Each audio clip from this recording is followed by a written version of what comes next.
How's it going, everyone? And welcome to Saberminded Baseball Podcast, Episode 4, presented by The Dugout. I'm Dawson Wright here, joined by Noah Wright, as always. And Noah, we have a pretty packed show today. Yeah. Today we are going to do a little banter about the MLB Top 100 prospects. We're going to talk about past MVPs. More specifically, we're especially going to talk about the 2012 MVP case between Miguel Cabrera and Mike Trout. And then after the break, we are going to be talking about how much JTR is worth. All right. Before we get started with the top 100 prospects, I'd just like to mention, before I forget, that we are now on Apple Podcasts, Google Play, Spotify, and our own YouTube channel, which you could subscribe to. The link will be in the description for those of you who are listening on YouTube. The full episodes will not be on the Dugouts channel. We will have podcast shorts on the Dugouts channel now. But if you want to listen to the full podcast on YouTube, it will be on there as well on the Saberminded channel. All right, let's get started. Okay, so the MLB Top 100 Prospects list was revealed.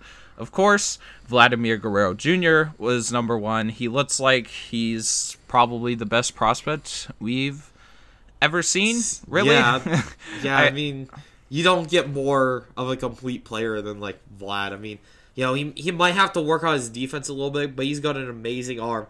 He was batting, before he's moved to AAA middle of last year, he had a 400 batting average and a 671 slugging percentage in AA. Like, I understand batting average is, like, you know, not the best, but it's like, you had a 400 batting average in AA. Yeah. It's a shame that he got injured last year, but this year it's looking like we are going to see him in the majors sometimes with the Blue Jays, and that's going to be really exciting to see. And also, another thing to note, the Padres have the most prospects with 10. 10 is a lot. 10 out of 100. So they have 1/10 of the top 100 prospects in Major League Baseball. And we know they are currently talking to Bryce Harper and Manny Machado. So that could be very interesting. Then next is the Braves, who have 8. Then Houston, who has 6. The Tampa Bay Rays, who have 6. And the White Sox, who have 6.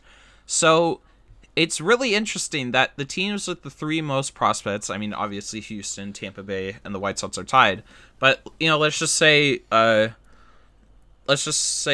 teams in there like the Braves and Houston and Tampa Bay, who are contenders this year, are still super loaded on prospects. Yeah, they've got with a bright future ahead of them, even though they're, like, middle of contending. Mm-hmm. Houston still has guys like Forrest Whitley up there and Kyle Tucker. But they have guys that they've drafted recently who, you know, when they didn't have picks 1, 2, 3, you know, top 10. Yeah, who have turned out pretty decent still. Yeah, that's really impressive for their system. Braves have done an amazing job. Padres are just loading up, and they're just looking for starting pitching. Yeah. And the White Sox just have to get their prospects to come up and perform. Yeah, the Padres, it's like, if they can get some of those guys up to the majors and they start doing good, that's going to be a really good team. Or they're going to trade them for starting pitching because they're the Padres. All right. Past MVP talk. First, we are going to start off with, should designated hitters win MVP? What do you think? I don't think a designated hitter should win MVP unless they're like, they have such an amazing season, it's almost undeniable. Yeah. Or unless they're like Robin, I think Robin Yount, who was a DH, who was really good at hitting, and he also had speed. Mm-hmm.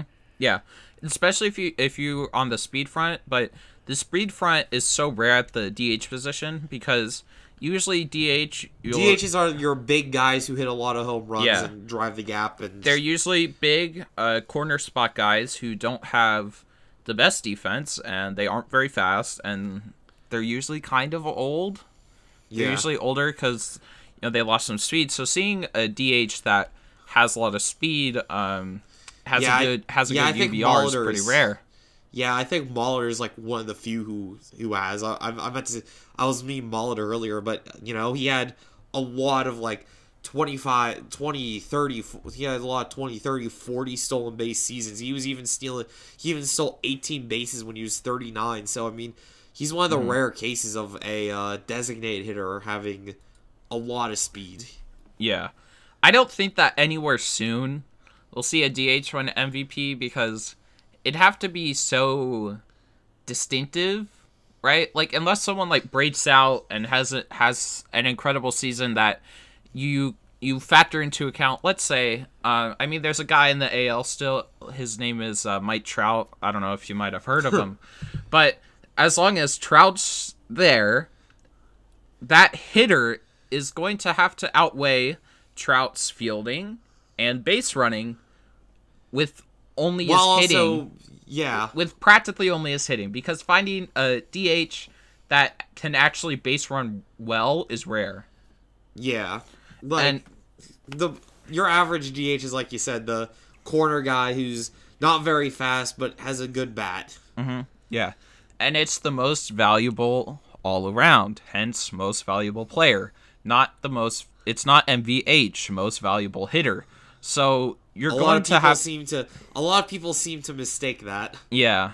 You're going to have to take that into account, I would say, a lot, because, 0 defensive numbers, and if you put him in the outfield or wherever his position was, first base, third base, whatever, then would he be good at defense? Probably not. I mean, there are guys like JT Martinez. JT Martinez played what, like 50 games in he played like 50 games in the outfield corners in total.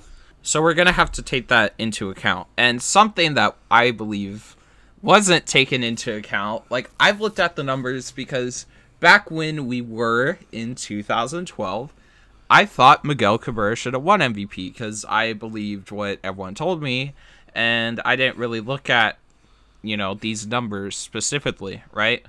Yeah. Like, for example, Harold Reynolds, who was on MLB Network at the time, he's still on MLB Network now, he said, it's the Triple Crown. Of course Cabrera wins it, right? And I would hear what a lot of these guys had to say, and I'd just be like, yeah, okay, Triple Crown's rare, whatever, right? Yeah. But one thing, like, after looking at these numbers, I'm just like, how on earth did Mike Trout not win, right? Yeah. And we're going to get into the numbers in a little bit, but I understand. Getting the Triple Crown is hard. I'm not saying it's not hard, but that's not what I'm saying at all. But the Triple Crown doesn't take into account defense or base running. It doesn't even... sometimes it can't even accurately reflect a player's true, like, playing ability. Like, It takes into account RBIs. It's like, how reliable are RBIs if you think about it? Mm-hmm. Yep, exactly. Because you're going to get... If you're a guy who bats fourth, you're going to have a lot more RBIs than a guy who bats first.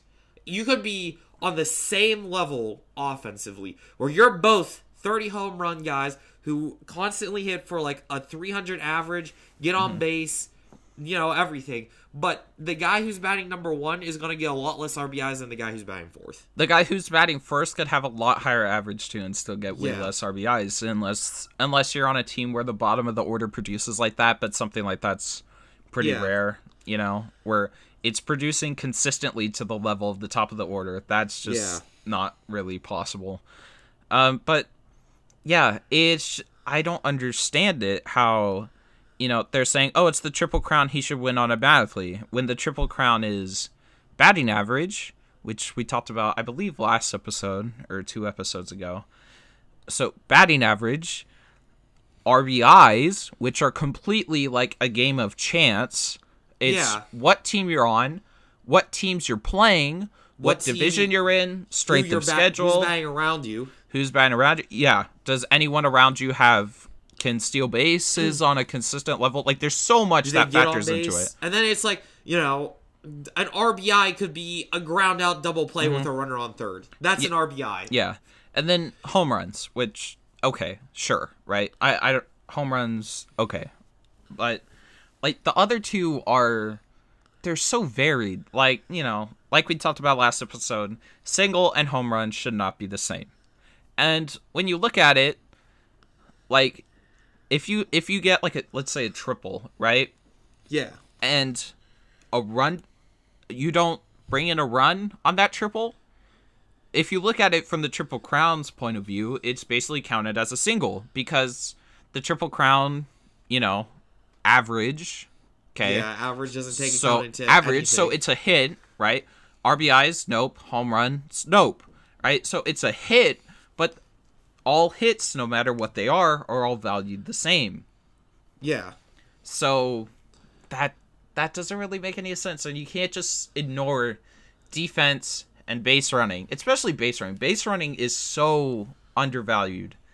So many people seem to ignore, like, oh, he was the best hitter. It's like, that's great he was the best hitter, but what about, like, his competition around him? Like, how did they compare to him in all the other facets of the game? Mm-hmm. Like, or they take a guy that plays in Colorado, right?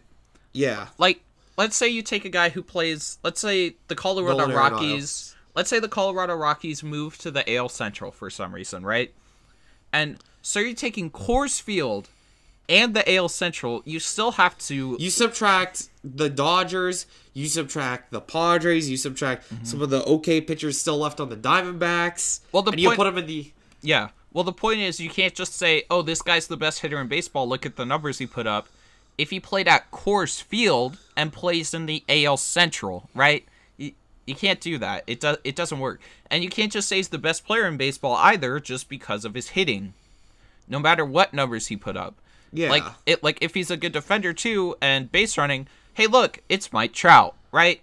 Like, yeah. You can't... It's most valuable player, not best hitter. Yeah, you can't ignore those things. So let's get into the things that people did ignore. I'm just going to do like a quick rapid fire of all the numbers really quick. First of all, something a lot of people don't know, Miguel Cabrera was better in 2011 than 2012.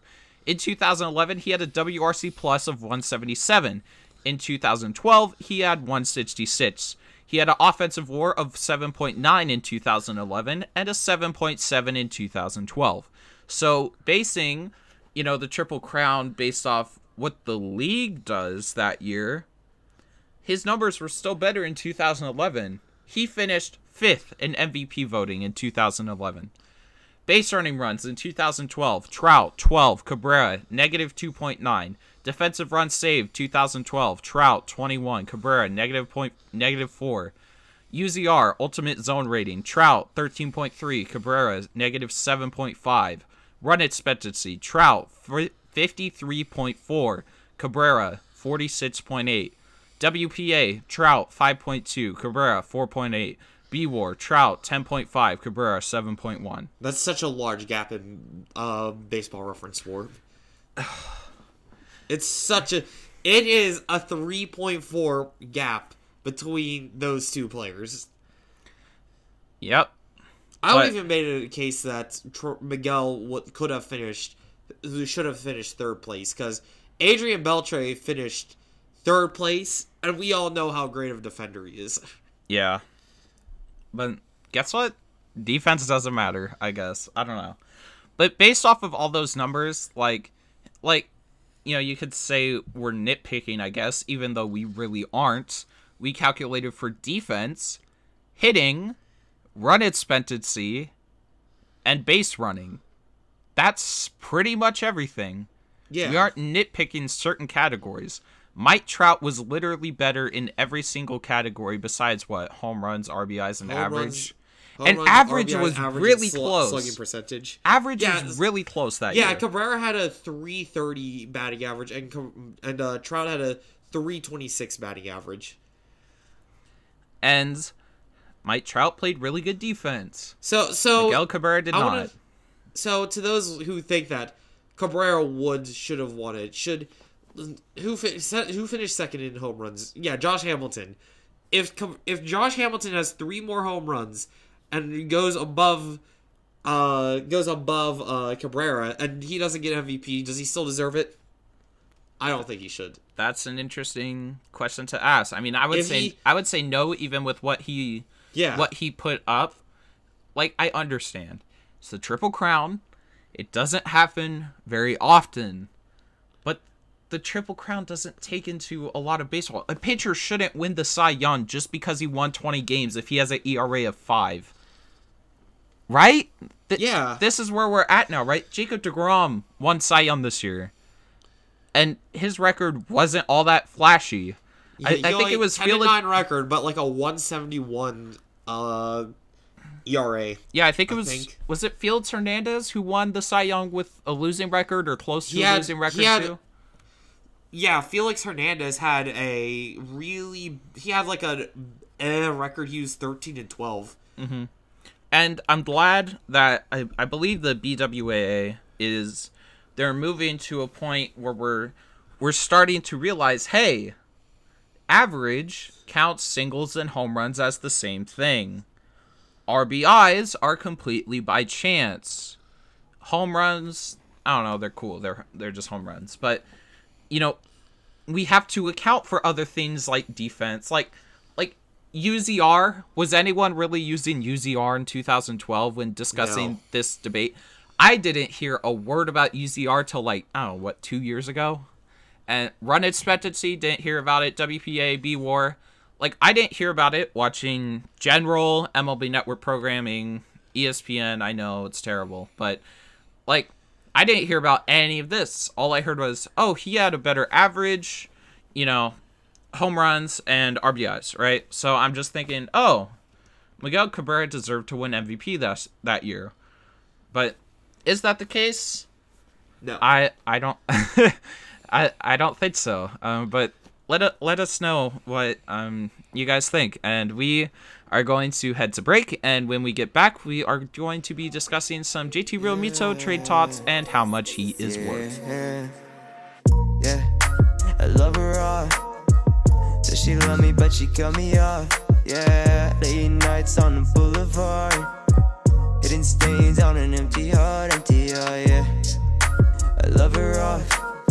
Alright, everyone, we are back, and we are going to be discussing some JT Realmuto, who has been on the trade block for it seems like an eternity now, with nothing actually really advancing, because it seems the Marlins want almost a little too much for JT Realmuto. I believe he has 2 years left on his contract, correct? Yeah. 2 years left. This year in 2020. Yeah. So it's not immediate for the Marlins to move him, but you'd think they could get a lot back for him if they traded him now. So, what do you think JT Realmuto's actual value is? I still think he has a pretty high value, given that he's almost a 5-tool player who's a catcher. Mm-hmm. Yeah. But also with him only having 2 years of service left, I mean, that's kind of hurting his value a little bit.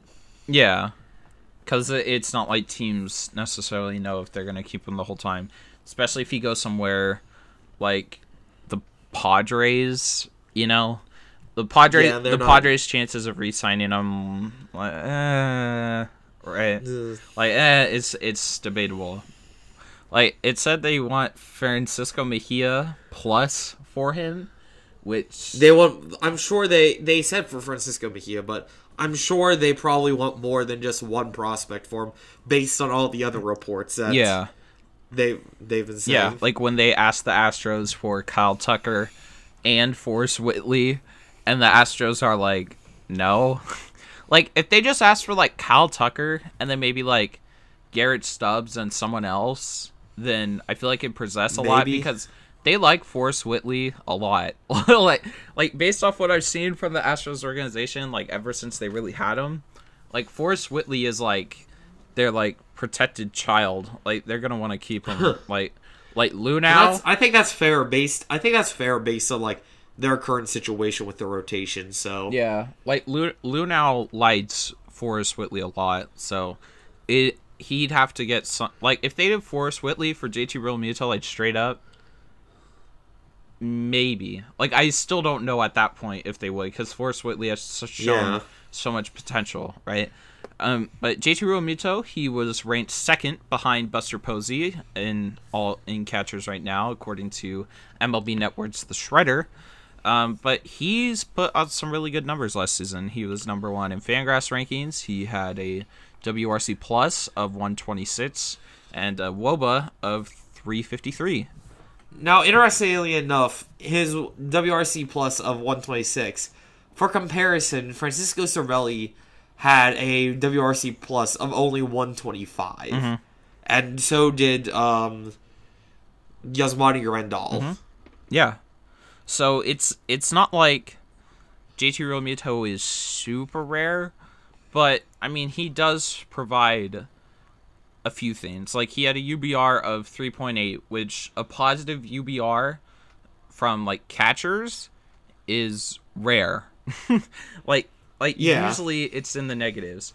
And he had a higher average sprint speed than Francisco Lindor. Which it wasn't by much, but it was still on average higher. Yeah, which is, absolutely incredible when you think about it. Like, he has speed, he's a really good defender, and he could hit, which is something not a lot of catchers have. There are some catchers out there, though, that have the first two, which is the question that teams are going to have to answer. Can we find a catcher that has defense and can hit, and sacrifice speed, right? Yeah, I don't think there's not too many catchers who can really do both hit and field if you look at it. Like right now on the free agent market, who would you say is like the top catching option left on the market? Left on the market? Yeah. I would have no idea. I'm going to go out on a limb and say it'd probably be Martin Maldonado. Yeah, you're probably right. With his cannon. Yeah. Yeah. Yeah, like it's hit? not very deep. Can't hit. Yeah. Like after Grandal went, I don't know, I just kind of figured that was it, and then everyone's attention really went to JT Realmuto. So, is Nick Hundley still a free agent? Nick Hundley, I believe he is. I don't remember him signing anywhere. He did pretty solid ish. I mean, he did okay. He did okay. Did he like though? Catching's never really been a deep position in the league, like ever. Catching's now. There's very rarely you have a catcher who can both hit and field. It seems like you're on one end of the spectrum or the other. There's no in the middle. All right, I have a question for you. Would you give up, let's just say, Kyle Tucker for Forrest Whitley straight up, if you know that you could re-sign JT Realmuto for, like, let's say a 5-year contract after he... Straight up Kyle Tucker for Realmuto, and I'm guaranteed he's going to re-sign. Really? You wouldn't give up Whitley, too? No, wait, you said... No, I was asking... That's what the deal is. Oh. Well, What's the deal? What's the deal again? Kyle Tucker and Forrest Whitley for JT Realmuto, and he's going to re-sign for at least 5 years. That's pretty... That'd be hard for me to pass up, but I think I would have to... I think I would have pulled the trigger on that. Yeah, it's just too tough to give up Whitley. I mean, I know it's Forrest Whitley, but, you have James, you have Cino Perez, and you have some other okay starting pitching prospects. Armenteros. And then you can still go out on the market and get somebody like they just did with Wade Miley not that long ago. Well, they just did that earlier today. Not to forget, the Astros always also have Garrett Stubbs, who might be on the Major League roster this year if they don't make any more moves on the catching side. I would. Yeah, their best option right now is Robinson Chirinos, and he ain't very good defensively. I think Garrett Stubbs is going to be better than Robinson Chirinos, but that was just me seeing him play based off what I saw last season. He's a good dude too. Garrett's awesome, but and he's fast. He can hit for average. He doesn't have power at all, and pretty good defense. He's fast behind the plate. He's good at blocking. He has a really good arm too. So Garrett Stubbs has a lot of potential. I just don't know if I don't think he's going to be JT Realmuto level, but I'd say he'd be up there enough where it's worth keeping Forrest Whitley. Yeah. Yeah. All right. Well, thank you everyone for listening to episode 4 of Saberminded. If you haven't yet, be sure to give us a 5-star rating on Apple Podcasts. If you're new on Spotify, be sure to follow us. If you're listening on the Saberminded YouTube channel, be sure to subscribe if you haven't yet.